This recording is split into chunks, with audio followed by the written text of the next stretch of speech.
Hey everyone, welcome back, ready to dive in. Today we're tackling Shinto. And wow, looks like you've gathered some seriously interesting sources for us. It's going to be a fascinating deep dive. It really is. I have to admit, whenever I think about Shinto, those serene shrines, like nestled in nature, they always pop into my head. There's Right. something else, a far cry from, religions with one god or a whole book of rules. Well, you've hit on something key there.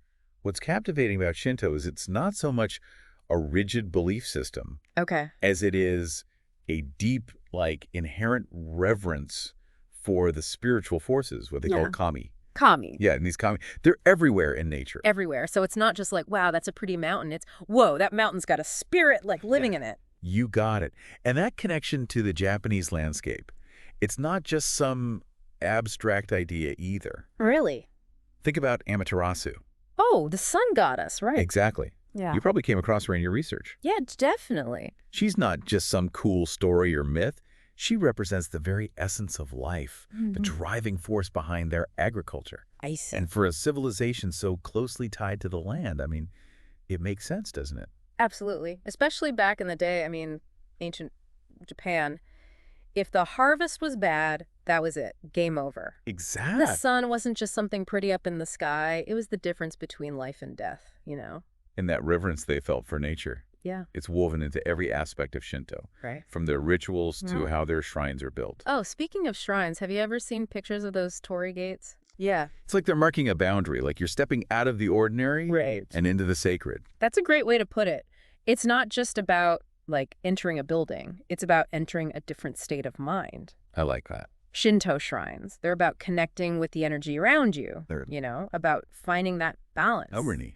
Exactly, where humans and nature coexist. Harmony. Yeah. That seems to be like a big theme in Shinto, wouldn't you say? It's essential. And all the rituals, they're about maintaining that balance. Interesting. Picture this. You're walking through that torii gate. Okay. It's a symbolic act, like leaving your worries and troubles behind you. It's like a spiritual cleansing almost. Exactly. Which reminds me, I read about these harai purification rituals. Oh, it's fascinating how they make a distinction between physical cleansing and spiritual cleansing. Yeah, it's not about literally washing off dirt. Right. It's about cleansing your inner self. Yeah. Achieving that, perfect equilibrium. Mind, body, and spirit. Exactly. See, in Shinto, if that balance gets disrupted, Uh-huh. it messes with the harmony they share with the kami and the natural world. It's a fascinating concept. So they're constantly trying to stay in sync with nature, it seems. It's a core principle. But then Buddhism enters the scene in Japan. Talk about a potential clash of ideologies. Yeah. Here you have Shinto, this ancient tradition, so deeply rooted in nature worship, and suddenly there's this entirely new set of beliefs coming in. It must have been a huge deal. You would think so, wouldn't you? Yeah. But that's where it gets really interesting. Instead of this big clash, what happened was this fascinating kind of fusion, like a blending of Shinto and Buddhist beliefs. Really? Yeah, they call it Shinbutsushugu. Shinbutsu Shugo. Yeah, Did I say that right? you got it. Okay, so what happened? Did they just, start sharing their beliefs? Well, not exactly sharing. It was more like they incorporated elements of each other. Like you'd have shrines and temples right next to each other. Wow, really? Sometimes even sharing rituals, deities. No kidding. Yeah, think of it like, you know how Japan has that amazing fusion cuisine? Yeah. It's like their own version of that, but for their beliefs. So instead of choosing one or the other, they were just like, why not both? Exactly. It speaks to how adaptable Shinto is. Remember, there's no strict doctrine, no single holy book. Right.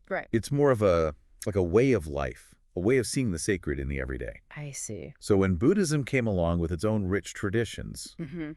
instead of seeing it as a threat, they found ways to weave it into their existing beliefs.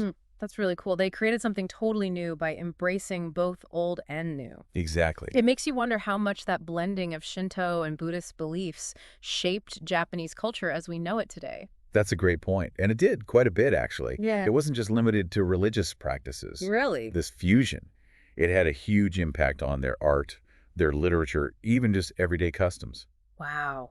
So it's like this rich tapestry, of Japanese culture that we see today. Yeah. It's all woven together from these two, distinct threads. That's a great way to put it. It's pretty amazing how these ancient traditions still resonate, in the modern world. They do.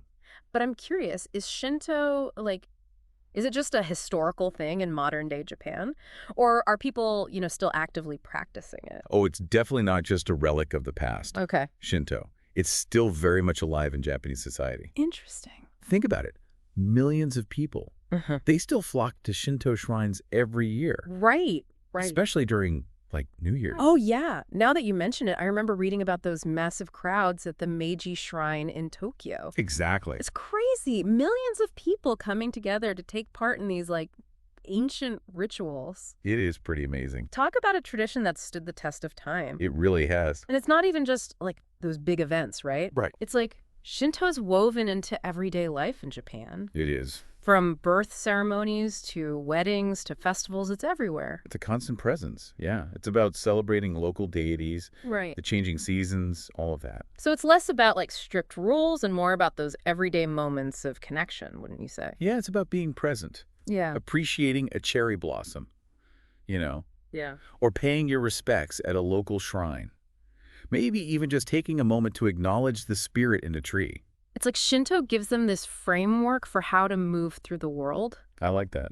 It's a good way to put it. a way to find meaning, connection in every aspect of life. But with all the environmental challenges we're facing today, how does a belief system that's so connected to nature, Yeah. how does it grapple with things like pollution and climate change? That is the big question, isn't it? It forces us to think about how these ancient beliefs, Right. how they intersect with the realities of our modern world. It really makes you think, right? Because here in the West, we tend to see environmentalism and religion as, like, separate things. Right. But with Shinto, they seem so deeply connected. It's a fascinating thing to consider, for sure. You have this ancient tradition that reveres nature spirits, Mm. that emphasizes, living in harmony with the natural world. Right. And then you have Japan, a country with this deep Shinto history, Right. but also a highly industrialized nation Mm-hmm. facing those same environmental challenges as the rest of us. Exactly. So how do you reconcile those two things? How does a belief system that holds nature as sacred, how does it deal with things like industrial pollution or deforestation? That's the million-dollar question. And honestly, there are a lot of different opinions on it. Some scholars I've read, they believe that Shinto's emphasis on purity, on harmony, Right. it could actually be a really powerful motivator for environmental activism. Because, like, if you believe that a spirit lives in a river, you're probably going to think twice about polluting it. Exactly. And we've seen real-world examples of this, too. Mhm. There are shrines that are actively involved in preserving their local ecosystems. Really? And there are Shinto groups out there advocating for sustainability. So it's not just, like, an abstract idea? Not at all. It's translating into action. Wow. But I imagine it's not always that straightforward. You're right, it can get complicated. Mm. There's also the argument that this focus on harmony with nature, it could sometimes lead to a more, passive stance on these issues. Yeah. Well, think about it.